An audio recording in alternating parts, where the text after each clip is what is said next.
Hi everyone, আমি পূজা চলে আসলাম আমার আরেকটা ভিডিও নিয়ে, ক্লে ভিডিও।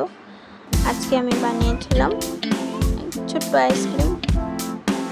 দেখে জানিও সবাই কেমন হয়েছে।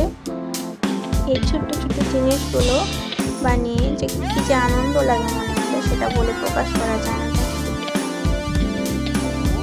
তার জন্য ভাবলাম চলো আজকে একটা মিনি আইসক্রিম বানানো যাক। অবশ্যই ভালো লাগলে আমার চ্যানেলটা সাবস্ক্রাইব করে পাশে